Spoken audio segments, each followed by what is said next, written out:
Hi, friends. Susan Blackwell from the Spark File here to let you know that the doors are open for the Spark File Illume, a 9-month group creativity coaching mastermind that invites you to be the Chief Creative Officer and Chief Marketing Officer of your creativity. But what does that mean?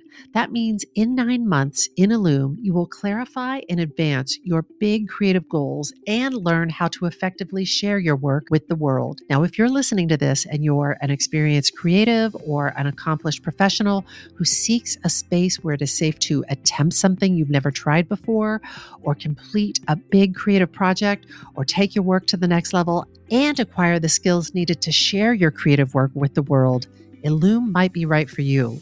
We are calling in emotionally intelligent, high-functioning creatives who are ready to level up. You can find out more by going to thesparkfile.com/Illume, but do it now to find out if Illume is right for you and to save with early bird discounts. That's thesparkfile.com/Illume. Take a leap, take a risk. Go to thesparkfile.com/Illume and join us for Illume. This is part 1 of our interview with Meta Wagner. If you enjoy this conversation, be sure to visit thesparkfile.com/5types. That's thesparkfile.com/5 TYPES to take the quiz and learn what creative type you are. Enjoy the show.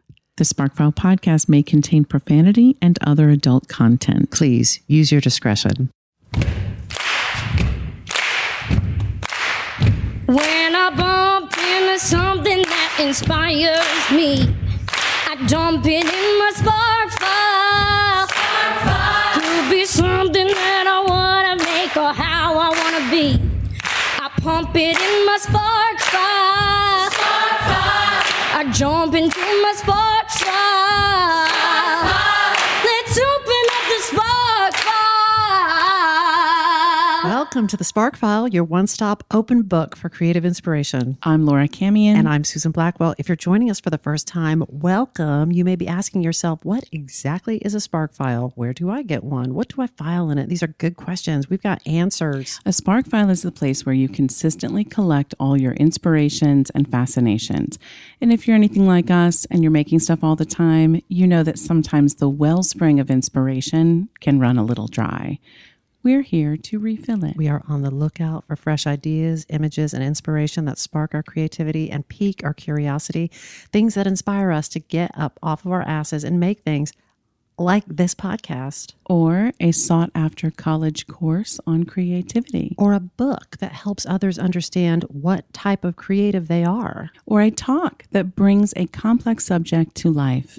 On today's Makersode, we're going to talk with someone who truly sparks us. And that special someone is Meta Wagner. Meta, welcome to the Spark Files. Yes! Sing along. I am so happy to be here. We're so happy to have you. But before we continue, the Spark File price of admission, real quick, Meta, you have to tell us a creative risk you have recently taken. All right. I have one that comes to mind. I write for the Boston Globe opinion pages sometimes. Aren't you fancy, Nancy? I am. Well. And I decided I usually write a little humorous, a little satire. And this time, the whole gun debate was just getting to me. Wow. And to go heavy very quickly, all the mass shootings. Yes. Yep. And there was a congressman in Ohio who suddenly, when his daughter, who thankfully didn't get hurt, but was across the street from one of the mass shootings, all of a sudden, Mr. NRA became all about gun control measures. Tell me more. Interesting. And I thought, fantastic. And yet, does everybody have to be personally affected by it to care enough to do something about it? Mm-hmm. So I wrote a piece about that, and it was only after it was published that I thought, oh my God, there's a lot of crazies out there. Yeah. And I'm writing about guns. And You took a big risk on that one. yeah, but fortunately I had kind of suppressed the risk. Yeah. Until I kind of pushed through it. And then afterwards, it kind of hit me like, who knows what kind of feedback I'll get. Yeah. Anybody can find anybody these days. So I went down that whole rabbit hole. That's right. And did not receive any horrendous comments, but a few touchy ones. So I'm glad I did it. Do you have any tips or tricks about how because you're doing work, I feel like when you're writing for a newspaper or newspapers that like you do, people really like to comment.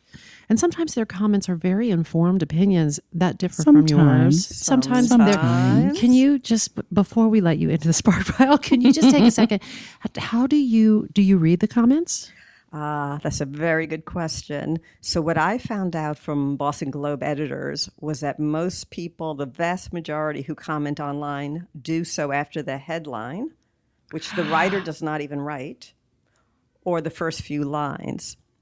So if they can tell because of they can see like the scrolling activity. Right. Yes, that's right, and probably the quickness to clicked on this, made a comment. There's no way you read that article. That's right. So it's discouraging in the sense that hopefully people You're like, hey, I took so much time writing that. Much time and crafted it, and sometimes I'm doing a little switcheroo in the intro to get your attention, and then kind of shift it around, and you're commenting before I made the shift. So there's that aspect to it, but those are only the people who make comments, and people only make comments generally if they're negative, and occasionally if they're highly positive, but the vast majority of people don't actually bother to comment. So do you contextualize it in that way, and that's how you get through the night? Yeah. I've reduced, this is how I read comments now, with one eye closed. Just in case, like it's like watching a scary movie through a blanket. Totally. But you do read them, which is interesting. I try not to. Yeah, but sometimes. Often because they're not mean or anything, they just like they didn't get it. And then I think, oh, I thought I was so clear, and then that sort of hurts. Yeah. But it's, I can't seem to get myself not to read them, even though I don't think it's very healthy to do so. So it's interesting phenomenon. I feel that pull because we have a call to action in this very podcast where we ask people to rate and review our podcast.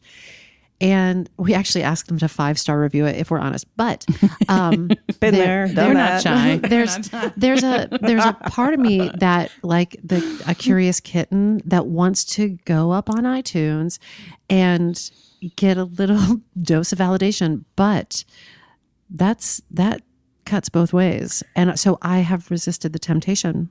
Oh, absolutely. Well, we'll be talking about my book, and if I go on Goodreads, all over the map, but occasionally somebody will just give like a 1-star with no comment. Just and I'm like, some really mean librarian. Maybe you thought it was 2, but could it really be? I've only gotten a couple of those, but I was like, that must have been a mistake.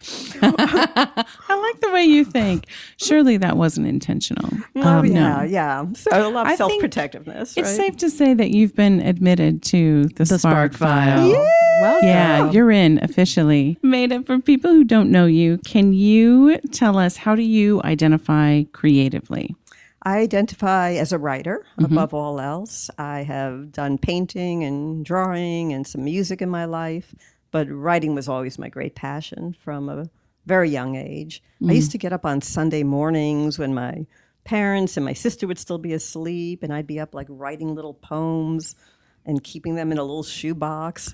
And were you encouraged by your family? Yeah, I really was. Yeah. And studies that I have studied show what an impact that makes. And my parents, who would not have considered themselves creative, were all about it. All about your work or all about creativity? All about my work, which was really fantastic. Sending me to arts day camp. And do you think that has something to do with the fact that they weren't, and therefore they wanted that for you?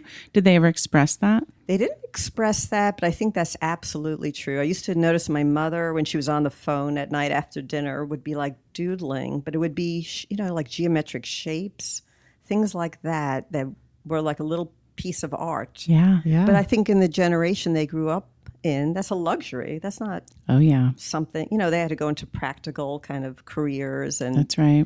I don't think it's something that would have occurred to them even. I love that. Yeah. And likewise, I'm grateful. And I feel like sometimes we get to stand on the shoulders of our parents who advance each generation. Absolutely. So that we can do this work. Yeah. Aren't we privileged? That is a huge privilege. Yeah. Yeah, absolutely. In addition to the things you said, you're also a teacher. Yes. Where do you teach? I teach at Emerson College in Boston. And what do you teach? And I teach creative writing, I teach journalism, and I teach a course that I developed on creativity. So do you view your teaching as a creative act, or do you view it as being a guide for others' creativity? That's a great question because it's absolutely both. Yes. And you'll appreciate this, I think of teaching as performing. Yeah, sure. And you have to be up and you have to be on Present. and you have to impact people. And I love it. I've stayed in touch with many of my students. I see it as a mentoring function also. I've become friends with some of them. One of them has been dating my son for the past 2.5 years. Fascinating. I hope it's a student you liked. Matchmaker as well. Student. I love former student. They met at my book party and sparks flew. There Picked you a go. good one. There so you go. We're good. No, I love it. It's hilarious to think I knew his girlfriend before he ever met her. So it's a great story. Oh, that's neat. I love that. Yeah. So let's have some real talk. Let's do it. So we're here. We're backstage at the Story Gathering in That Nashville, sounds Tennessee. fancy, Susan. I know. We're We're sitting backstage at We're in Story. the green room. I know. Yes. And I was blown away by the presentation that you made on the main stage yesterday. Thank you. Laura did not get to hear you. And I'm most very of our disappointed. listeners didn't get to hear you either. So could you just please do your presentation again for us? Would you start for Should I stand on the main stage Yes. and go through the whole Yes. thing? Whoever's out there won't mind. I'll take the whole personal course right now. Will you share a little bit with us about what you shared yesterday? Absolutely. So I was speaking on the topic of the 5 creative types, which is a model for creativity that I originated, pat on the back, Yes, well done. that I teach at Emerson College, and that I turned into a book called What's Your Creative Type? I love it. When we were talking about this last night at dinner, you were saying this was coming to you, this thinking was coming to you, this body of thought, and you were nervously Googling, like, has anybody, and look at you. I didn't find it. Pioneering. So anyone who came out with it before me, you can sue me now, but I think we're safe. Yeah. So yeah, it's a very cool concept to me. What it is really that I looked at hundreds and hundreds of writers, painters, filmmakers, actors, etc., and was trying to figure out what made them them, you know, what made them a success. And was it just incredible talent, which not everyone can have? Right. Was it, pure dedication to the work, which most of us can try to have? And one after another, it got to me that it was as much about those two things as also about a clear understanding of why doing creative work is so important to them, why they're so driven. So say the 3 things again. It's about Incredible talent. Incredible dedication and hard work, and a really clear, deep knowledge of why they're driven to do this work. So it's like talent, hard work, and then purpose. The why, the purpose, yeah. Is that something you're saying is a through line among all 5 types? Absolutely, yeah. What it came down to was kind of stumbling upon that discovery and then looking at, really everybody is individual, of course, and has their own reasons. But I started to notice patterns. And I'm talking about studying everybody from Beethoven to Beyonce to the Beatles. I'm into the Bees right now for some reason. And then you moved deeper into the alphabet. Trying to think of somebody with a Z. Zachary. Into, George Orwell and Hemingway and Meryl Streep. Really, just so many different people who fascinated me in so many different fields.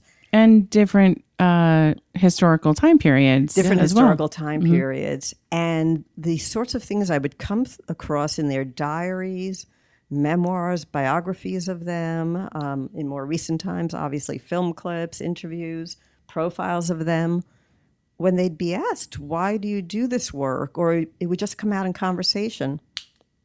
They just knew. They knew why. And some of them knew from a very young age. And so you always hear these stories, like, let's say, Dave Chappelle kind of, practicing in front of the mirror, or, somebody like an Oprah, like she just knew at a young age. So not everybody knows at a young age. Yeah. Not everybody has that immediate response of, why do you do this kind of work? But think about it this way. Why are you so driven to do something that you may never get paid for, that you may never find an audience for, that no one, we were talking about parental encouragement. Not everyone has that. That's right. You might be bucking certain trends. You might have to, culture, and yet you keep doing it. Most things in life, I mean, that sounds like definition of crazy. But that's what creative people are crazy. That's my next book. Creative people are crazy. I'm sure you have now the evidence. available for pre-order. You've done all the research, so you know. I just have to look inside my own soul. Yeah. Can I ask a question about so it resonated for me when you said, these people who knew at a young age. And my next thought was, I feel like there's a group of people, and I put myself in this category, that I probably knew at a young age, got blown off course by something, by fear, a comment, or a lack of support at a certain time period, or the lure of a comfort, a regular paycheck. And then who get back on, who decide, like, I can't push that voice down anymore. Yeah. Did you come across that? I'm testing in this theory. Yeah, no, I think that's really common. I know it's true in my own life. I started out in law school. Say more about it. Oh. You're like, I don't belong. This is not my place. Why? So don't belong. Did you think it would be pleasing to somebody, or? My mother had died when I was 17, and I went off to school, and super traumatic, obviously. Yeah. And I think I don't know. I think I wanted that safety. I wanted a more predictable course in a way. And after... Did you have anybody at that time? I feel like when a trauma like that occurs, especially at a seam of transition in a life, it's everybody's just doing their best. That's true all the time. Everybody's just doing their best. But did you have guidance, or were you sort of like, I'm guiding myself because everybody else is busy grieving, and this seems sensible? Yeah. Well, you guys know, back in the day, people just didn't talk about stuff as much. Course. You know what I mean? Nobody was like, maybe you should see a therapist. Let's process. Your feelings. Talk about your feelings. No. And I really, and my own personality was, I had to apply to college. I didn't even have my driver's license yet. I hadn't graduated high school. I needed to just stay on course to keep myself together. Yeah. Made it through college, but, not easily. Did you remain that major, a law major, like in college, or did you switch? No, that was, I did a real artsy-fartsy kind of liberal arts major. And then thought, what do I do now? Okay, let me do this thing that just feels predictable. And I was interested in social justice and using law in that way. But that's a very tiny % of what lawyers do. And I have to say, it's the only thing in my life I've done I hated it. Yeah. I hated I felt like it's all analytical and memorization. Yeah. How long did you hang in? I foolishly hung in for over a year into that third semester and paid me and my husband's student loan bills for the next 10 years. Wow. Yeah. For 1 year. But I'm so thrilled that I figured it out, you know, and obviously I have friends who love being lawyers and all of that. Of course. But for me, wasn't We're the not right mad thing. at you, lawyers. We're not mad at you. We're glad We that love you you. love what you do because we need you. Back We to need Laura's, them. to your question about, when you said they get blown off course, the image that always comes to mind for me is that we have this conduit that moves through us, and our self-expression and our creativity moves through it. And sometimes the garden hose gets kinked, like something is said. That's a great metaphor. But so how does that, to answer her question, there are people obviously that find their way back to it? Well, it's interesting. What I've found is, and this is in one of the types we'll talk about, if you are sort of not encouraged or almost discouraged, that can be very defeating for certain people. Others, like George Orwell, were kind of more of a, I'll show you attitude. That's right. Underestimate me. Underestimate Do it. me, and I dare will show you. But it's like, exactly what I'm I going to can use do. this. I'm going to use that force and push against it. Absolutely. Yeah. He called it getting your own back on grown-ups who snubbed you in childhood. Wow. What did he call it? Say it again. That's his Britishy expression. got it, but got it. getting your back on, I guess, means getting back at Got it. and kind of proving them wrong. So that's a slightly different from your question. But, you do see artists and even theater people who came around at it. Maybe they were in the background first before they came to the foreground. There are backup singers who do what they love, but they really wanted center That's stage. right. Yeah. Oh, Somebody Susan like- has a name for that. Standing close to the fire, but not getting warm. Yeah. Yeah. So close. You could You're touch so it, close. but you are. Maybe you facilitate for other people. Maybe you shine. Laura worked for a long time in PR, and Me too. and you shine Sisters. you shine a light onto other people's work and the other people's creativity, and you are literally it's that what's it 13 feet from stardom. Yes. You are so close. You're standing next to Great them on the red. documentary. You're on the red. You're on the red carpet. You're at all the things. Yeah. Like Yeah. but I just saw a singer recently in Boston, Betty Lavette. I mentioned her in my book because she's an example of that background. And now she's, I don't even know how old she is, in her 70s maybe, and center stage in the spotlight. So that's not exactly off course, but it's not where she wanted to be for decades. Yeah. Yeah. fantastic. Can you get into the types? Types. Can you Types. tell us the types? Before you start talking, I would like to say this. Yes. You know how we walk around and we're like, I'm so special. I'm a unique, one of a kinder. When you were talking yesterday, I was so excited. I loved every moment of what you shared. And I was also like, everybody can read me like a goddamn book. It was So predictable. The truth is out. the truth is out. But I see enormous possibility in knowing what you're about to teach us. And ever since I heard you talk, my brain has been popping through the night into the morning about how we can make our work better by understanding this and expanding our approach. Excellent. Love I it. love to hear that. Yeah. So, drum roll. So basically, when I had looked at these hundreds of creative people in all different fields, I started to notice these patterns. And even though they had very individual reasons and purposes, they seemed to me to fall into 5 specific categories. So one was people who create for ego satisfaction. And I'm talking about the primary drives. There's all sorts of secondary ones. Sure. I felt right? that. I felt Sure. a primary driver and then like a secondary and maybe Yeah. a slice of a tertiary. Yes, Yeah. absolutely. So ego satisfaction, just the joy and thrill of creating is the second one. The third one was wanting to express a lot of feelings and emotions and connect with people that way. The fourth one is wanting to shake things up in a particular field of art, do things differently, break through boundaries. And the fifth one was to, small goal, change the world through art, really achieve social justice, maybe not being out there voting and going to rallies, maybe, or, politics, doing it through art. And could art then motivate other people to take direct action? So those were the 5 that I started to notice. And I took those and I thought, what's a, kind of an easier, more fun, more Sticky. pop culture Yeah. way to Yeah. talk about this, Yeah. to be an entry point into this. Yeah. And I made the ego-driven person the A-lister, and the one who's art for art's sake, the artisan, and the one who has a lot of feeling to express, the sensitive soul. The one who wants to shake things up is the game changer.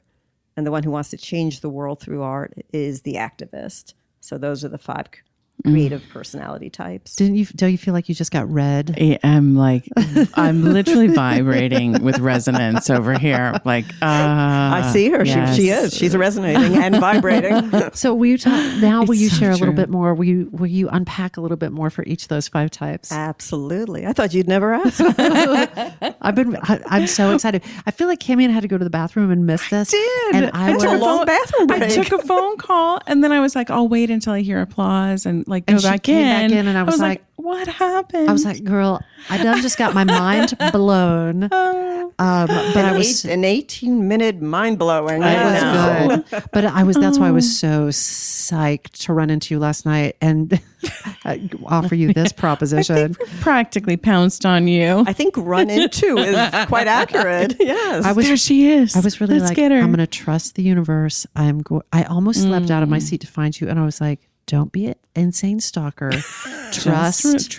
But remember, my next book, kidding. Creatives are crazy. So you could have Colon, I think it's don't be an real. insane stalker. Don't be insane. Oh, I love it. Now available for Subtitle. pre-order. So start. What's the first one? Right. Yeah, So the first tell one us. is the A-lister who's ego-driven. Ego-driven could be anything from, you want applause. You want those positive comments when you have the courage to look at the comments.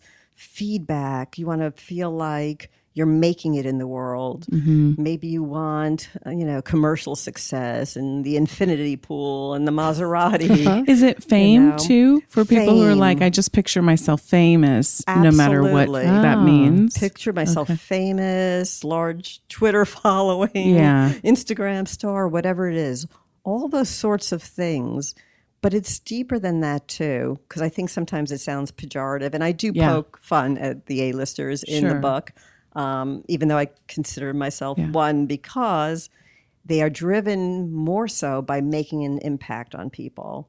They want that kind of direct connection. A lot of performers are A-listers. Mm-hmm. They want to feel like they made somebody laugh, cry, think, see things Now I'm differently. feeling this. I'm feeling a touch of this. It's Yeah. hard to be a performer without some of the Yeah. A-lister in you, right? Yeah. Yeah. I wonder if I hear the adulation part. Is validation in there too? So if you Absolutely. maybe didn't get that from parents, you're still trying to prove your worth in a way, and all these people might fill you up with validation. Absolutely. And with each of these types, I also have cautionary tales because it's for the A-lister. If you're too dependent, it's absolutely fine to want that kind of applause and adulation and validation. I think most people do. Feels good.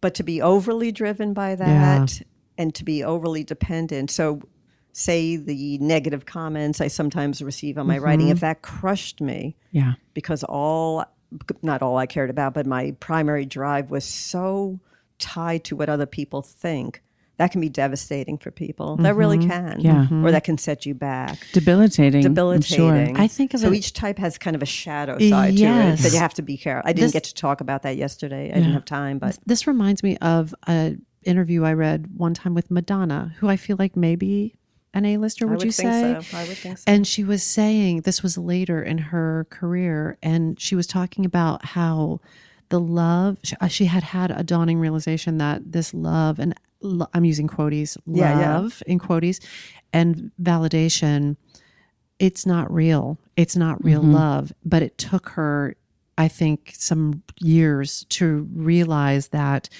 it doesn't come with the real engagement and the real emotional nourishment that actual one-on-one relationships bring. Yeah, absolutely. But someone like Dave Chappelle says these are the most real relationships in his life, he feels, with the audience. So it's interesting. And It can I go both understand ways. that. Yeah, he says, like a love fest. I'm like a gladiator up there, and everybody's looking up at me. And he says, nothing feels better than that time that I'm on stage. What you're saying about Madonna is interesting. She's around the same age as me.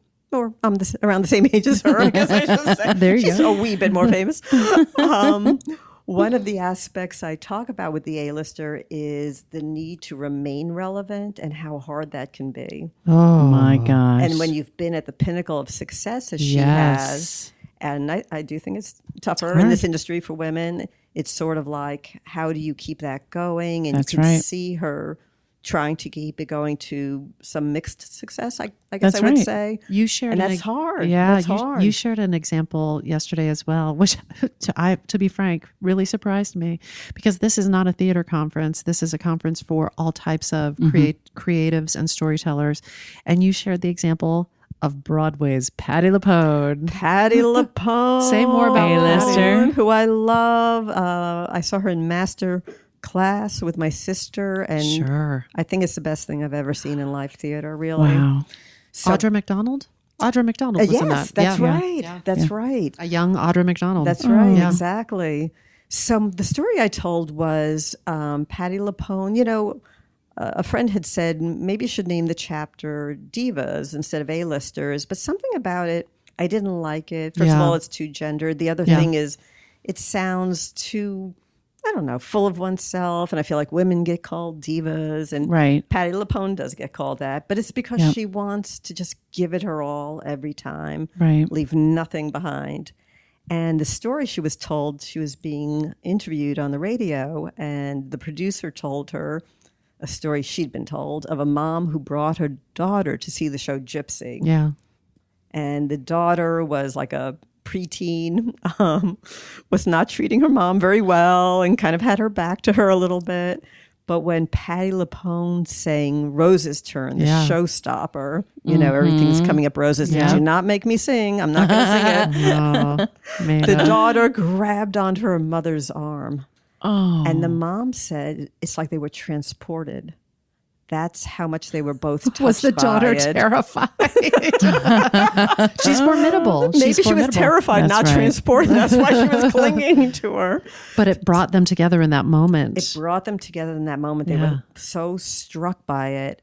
And Patti LuPone cried when she heard the story. Wow. And that's the sign of the A-lister, that she wanted to have that impact, and she had that impact. And you don't very always get to meaningful.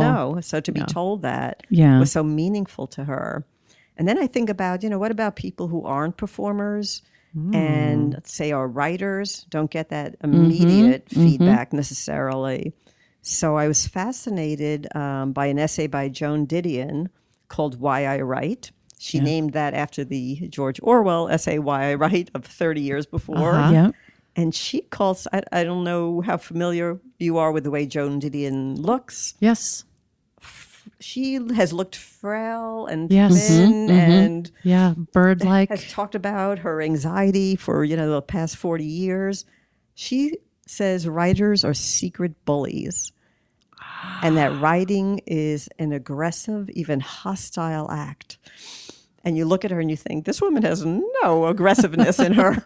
She's like a baby bird. She's like a baby bird. But I think my interpretation of that is you're getting to mess with people's heads from behind the comfort of the screen or the page.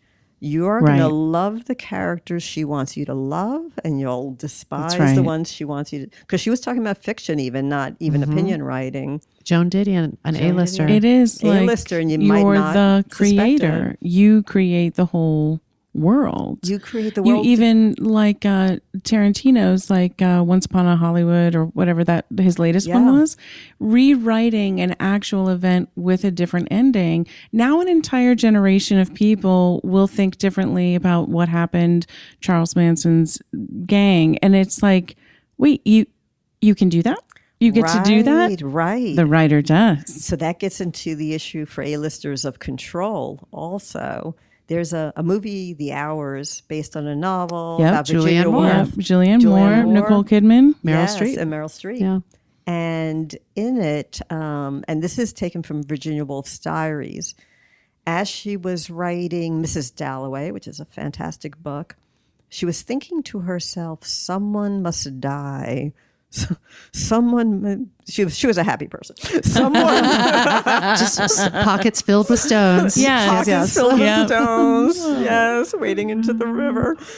But she was controlling. She even changed, I won't give it away, who was going to die, but someone had to die. I love how you're giving no spoilers for Mrs. Dalloway.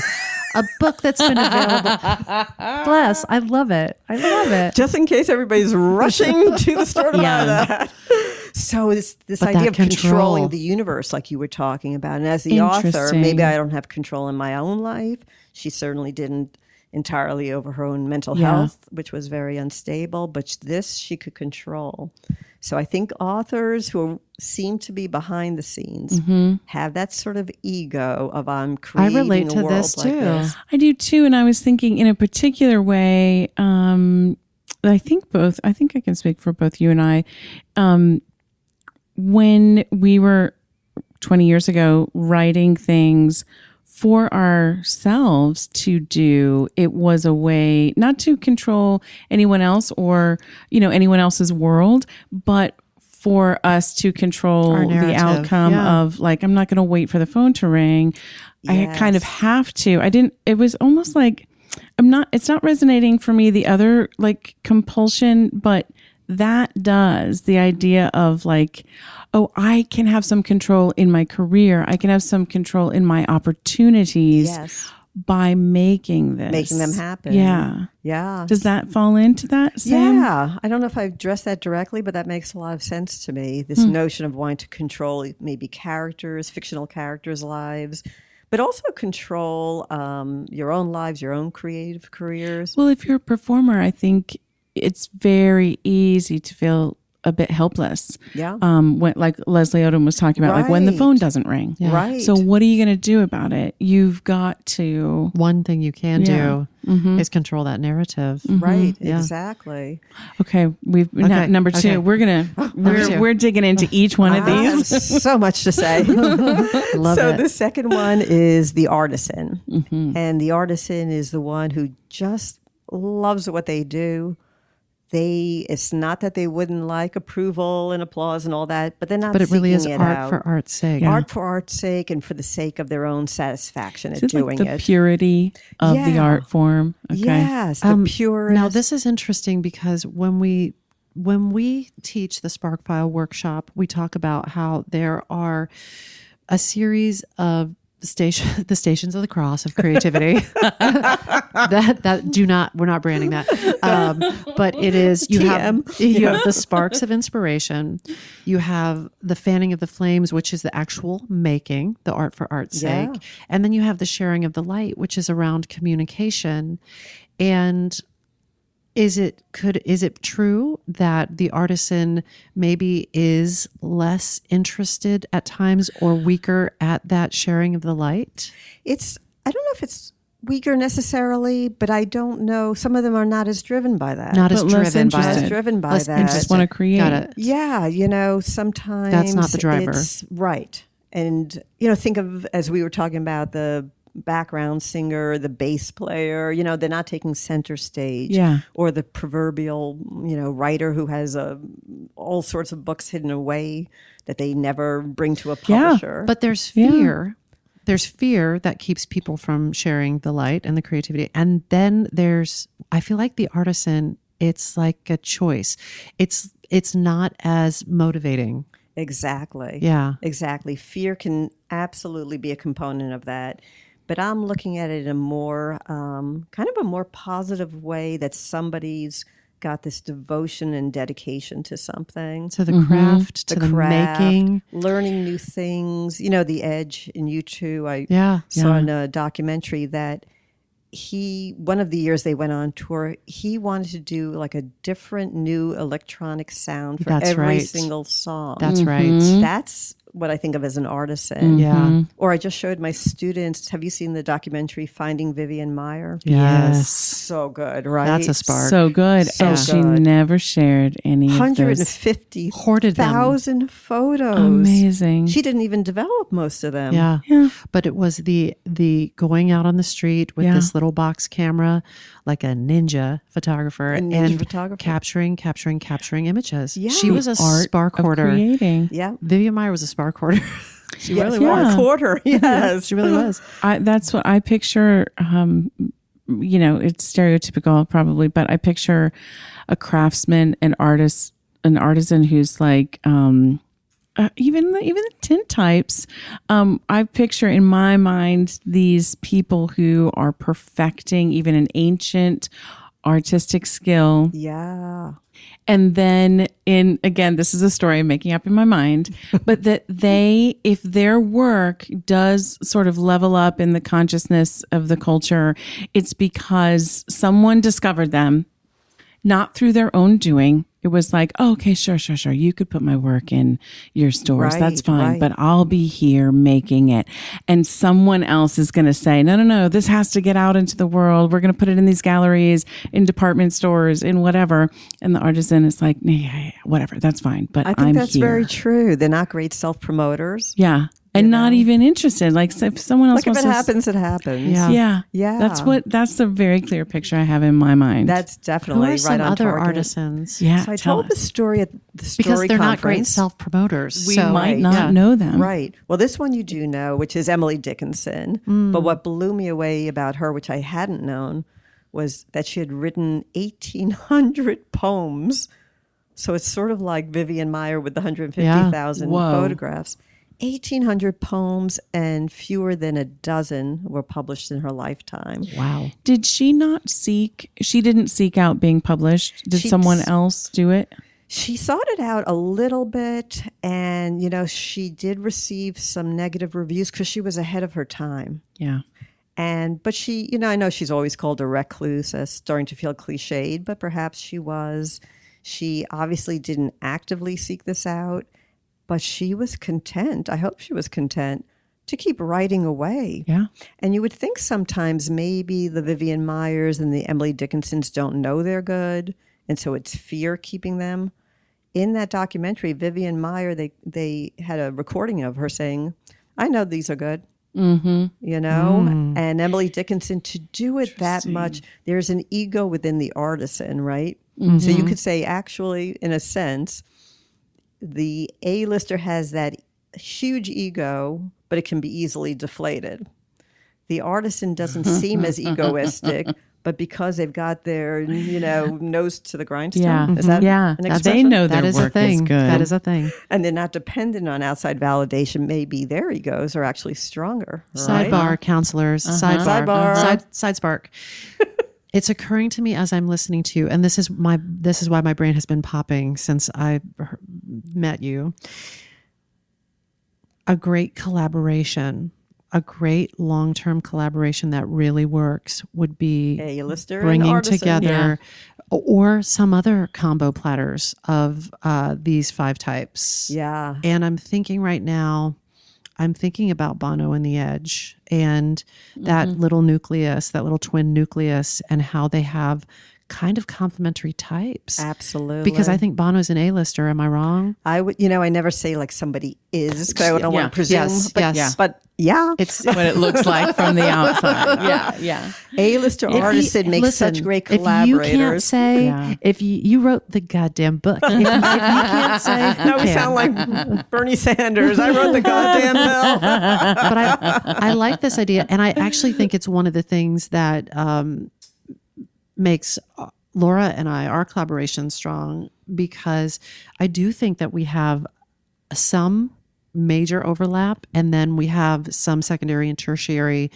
types in us that complement each other. That are complementary. Yeah. So A-lister artisan is like kind of the classic collaboration. Yeah. Because a lot of, if you think of any rock band, even beyond U2, Metallica. it's hard to have two people soaking up the spotlight. No. Yeah. The Beatles were a grand exception to that. They really were, that you could have 2 leaders, 2 co-songwriters, and have equal attention, equal adoration, equal success. That's just this amazing, brilliant exception to the But rule. They didn't stay together, and for very sad reasons we didn't get to see what might have been. come of that. So That's it right. was a short-ish period of time. Right, that's right. Prolific during that time, but Right.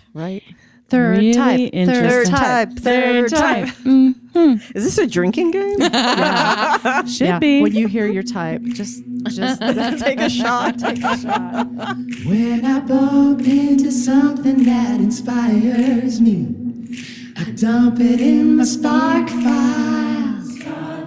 Could be something that I wanna make or how I wanna be. I pump it in my spark file.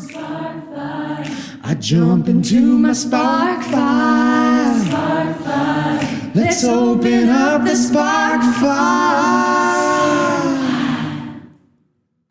That was part 1 of our interview with Meta Wagner. Part 2 will be available next week, unless you're in the future. Then it's available now. So go on, give it a listen, and find out what the last 3 creative types are. Also, if you're enjoying this conversation, be sure to visit thesparkfile.com/5types. That's thesparkfile.com/5 TYPES to take the quiz and learn what creative type you are.